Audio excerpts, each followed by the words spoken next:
Ya, halo rekan-rekan semuanya, kita review lagi untuk eh, radar ya.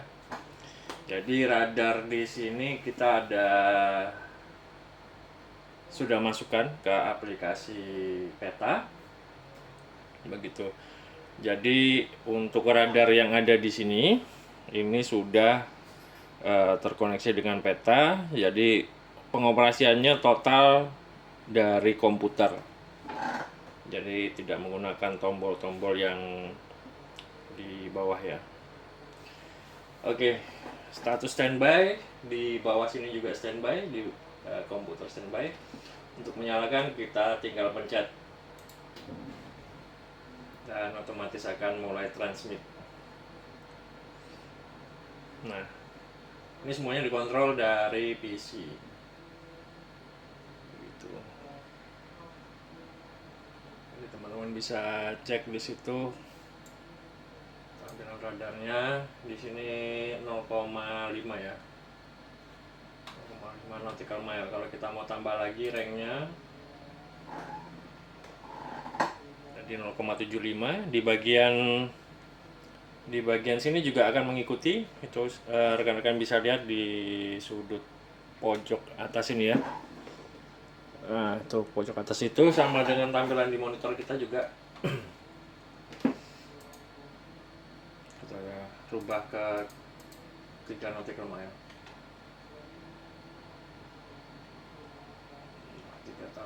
3 nautical mile seperti ini ya tampilan radarnya. Karena kita berada di dalam teluk,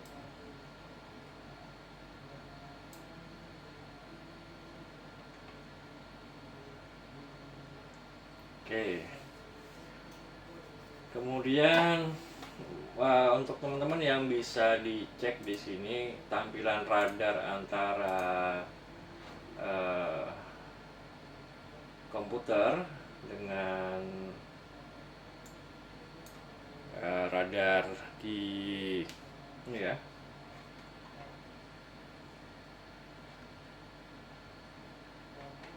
Nah, di sini bisa dicek untuk tampilan radarnya.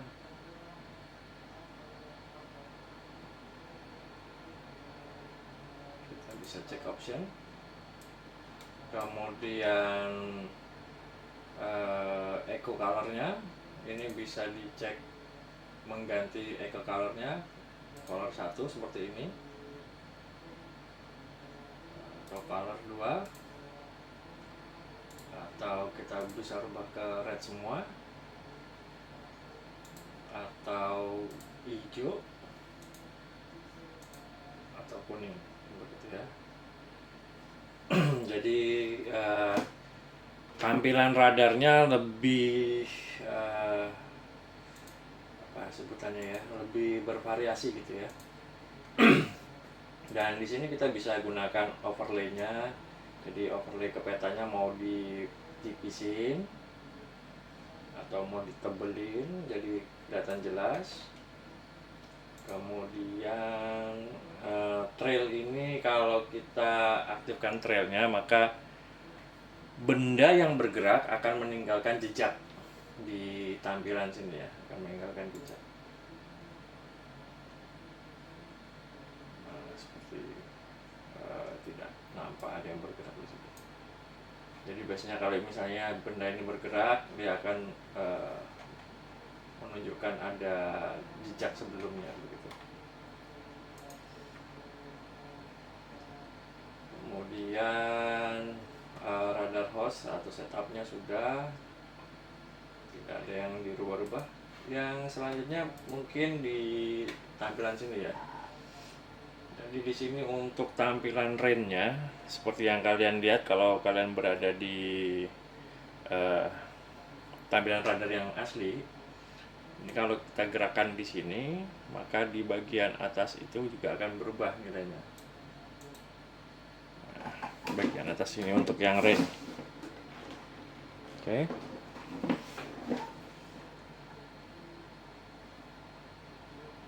Kita kurangi saja. Jadi kita bisa melakukan pengaturan untuk mendapatkan gambar yang lebih jelas dari radar dengan melakukan pengaturan terhadap gain, si ini untuk gelombang kalau nggak salah, kemudian rain ini untuk cuaca hujan. Jadi ketika hujan lebat biasanya tampilan di layar juga tidak jelas. Sini kita bisa coba untuk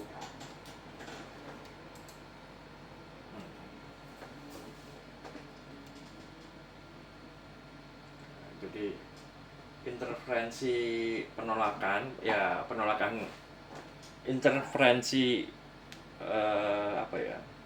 gangguan lah. Jadi gangguan pancaran sinyal dari radar itu bisa dikurangin, yang menyebabkan gambarnya akan lebih jelas seperti yang ini ya.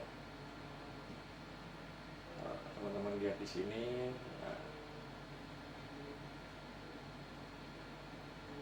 Tapi ini tergantung jarak juga, jadi kita harus tetap menyesuaikan jarak benda yang akan kita pantau.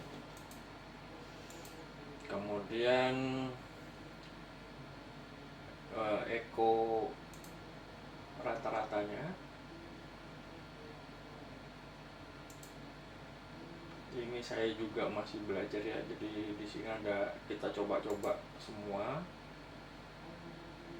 Nah, sepertinya ini untuk tebel atau tidaknya feedback sinyal radar yang dikirim.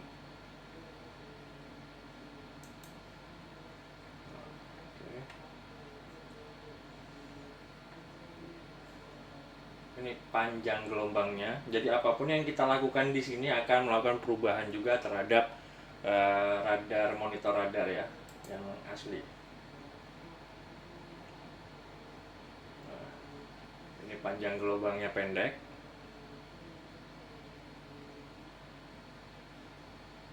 S1 ya. Panjang gelombangnya pendek, image-nya itu lebih halus kayaknya. Tapi untuk jarak jauh sepertinya kurang dah. Masih terbaca jarak jauh.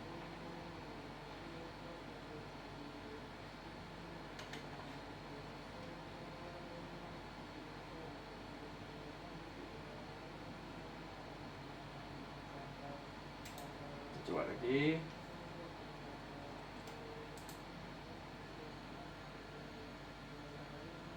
Ini jarak pendek sedang ya.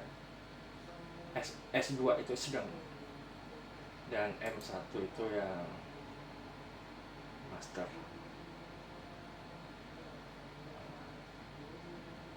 Panjang gelombangnya akan lebih menghasilkan gambar yang lebih jelas. Rekan-rekan bisa cek noise rejection. Jadi seperti yang muncul di layar begitu, lingkaran ini dihasilkan dari noise atau hasil pancaran radar ya. Jadi itu berupa noise sehingga mengganggu tampilan. Nah, itu bisa dicentang di sana juga untuk noise rejectionnya. Tapi ya kalau saya sih lebih enak dibiarkan saja lah.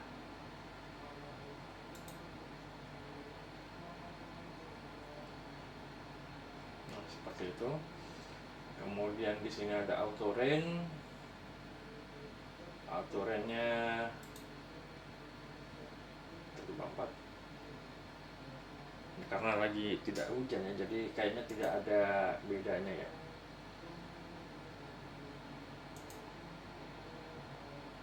Kita open saja. Untuk video kontras, di sini bisa menghasilkan banyak sekali tampilan kontras yang mungkin bisa lebih membantu rekan-rekan dalam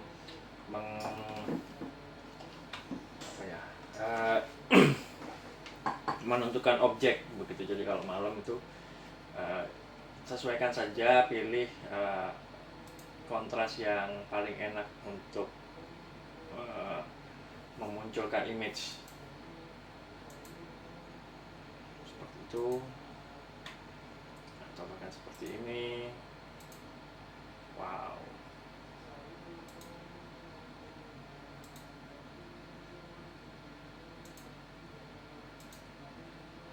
Oke, untuk guard zone sendiri di sini teman-teman bisa guard zone-nya bisa diaktifkan. Jadi hampir sama seperti, ya sama lah, bukan hampir ya, memang sama seperti yang di radaring. Kalau kita matikan, jadi teman-teman bisa lihat hijau-hijau di sini. Garis hijau lingkaran itu lingkaran radar ya. Jadi di sini berapa ini? 400-500an lah.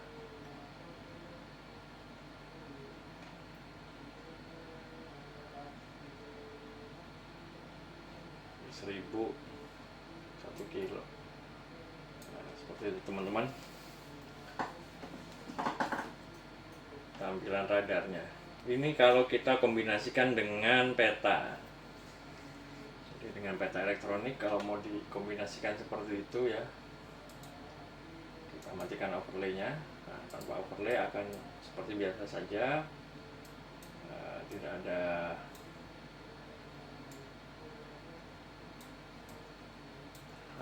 tidak ada muncul di layar, jadi tampilannya seperti biasa saja. Tapi di sini kita bisa gunakan untuk radarnya di sini. Nah, ini tampilan radar yang sebenarnya ya, kalau tidak dikombinasikan dengan peta. Jadi kalau kita zoom di sini,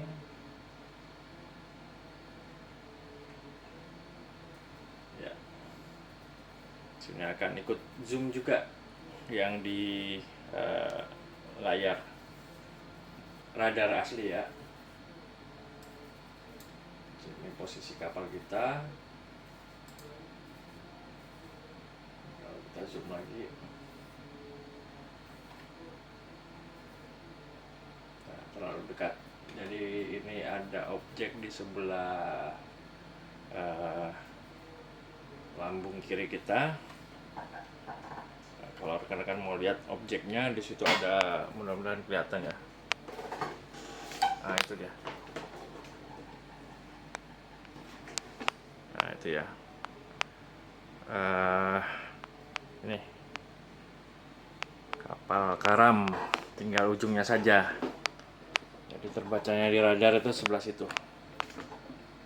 Nah, di aplikasi kita juga munculnya seperti ini ya. Jadi teman-teman kalau mau cek radarnya berfungsinya seperti apa, bisa cek di situ. Jadi ini tampilan radarnya. Kemudian kita pakai dual mode juga sama seperti itu. Kalau dual mode kita mau gerakan di mana petanya bebas, mau di zoom atau ini bebas, itu terpisah dengan tampilan radar yang di sebelah kanan. Jadi ada dua tampilan peta, satu peta navigasi, yang satu radar begitu.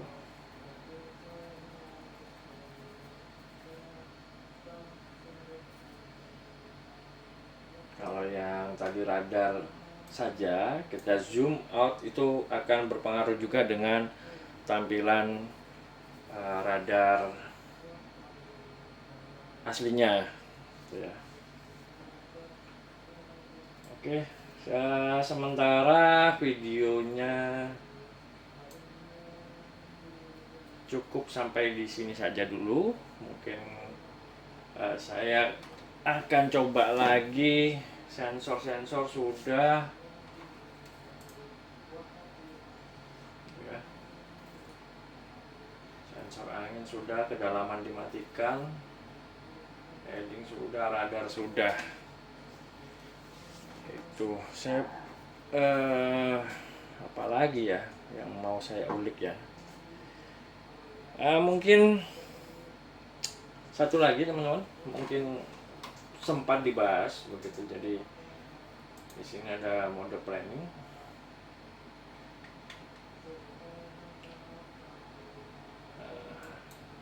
Mode planning ini digunakan untuk biasanya kalau bukan kapal itu klien-klien saya biasanya menggunakan untuk VTS, gitu ya. Jadi di sini kita bisa cek misalnya jam berapa ini.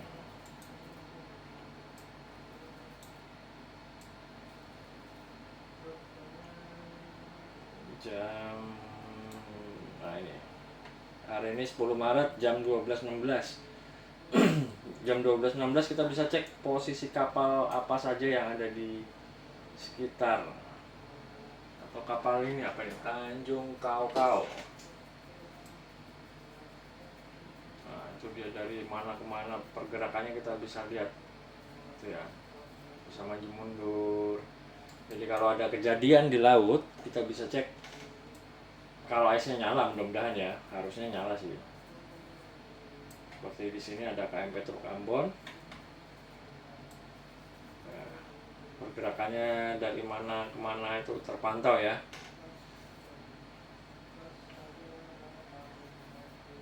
Tuh, bergeraknya sampai ke sana, nyebrang jadinya. Kita mundurin lagi. Nah, itu asalnya dari sini. Ini seandainya ada kejadian di laut, kita bisa pantau kapan kejadiannya, kemudian kapal apa saja yang berada di sekitar, gitu ya. Kemudian ya, saya mau kembangkan lagi nanti untuk peta ini bisa menerima sinyal ISAR. Jadi ketika ada perangkat yang mengirimkan sinyal SAR, maka akan segera muncul dan diplotting di peta kita begitu. Oke, sementara mungkin itu saja teman-teman. Mungkin tambahan yang terakhir yaitu, jadi ketika kita berlayar atau biasanya VTS ya, yang belum memiliki ISAR receivernya, jadi mungkin kapal ada yang dilengkapi dengan ISAR, tapi ada juga yang tidak. Tapi sekarang ini sudah mulai bermunculan alat ISAR itu, yang SART itu SRAT ya. Jadi dia digunakan untuk mengirimkan sinyal AIS ketika kondisi darurat atau emergency. Itu ada beberapa alat yang seperti di radio, atau bahkan yang akhir-akhir ini ada yang lebih portable. Jadi bisa segera di launch, diluncurkan, atau kita pencet saja tombolnya kemudian akan mengeluarkan sinyal AIS. Dan sinyal AIS itu tergantung penempatannya, tapi rata-rata kalau kita sampai di sini saja sudah berapa mil? 7 mil dari kapal saya ke titik ini, 7 mil. Harusnya sih masih bisa ya. Masih bisa, yang portable tuh bisa menerima, mengirimkan sinyal AIS daruratnya. Ya. Mudah-mudahan saya bisa ada rezeki lagi. Kita coba nanti untuk pengembangan ISAR-nya. Oke, sekian. Terima kasih teman-teman sudah menyimak video saya. Sampai ketemu di lain waktu.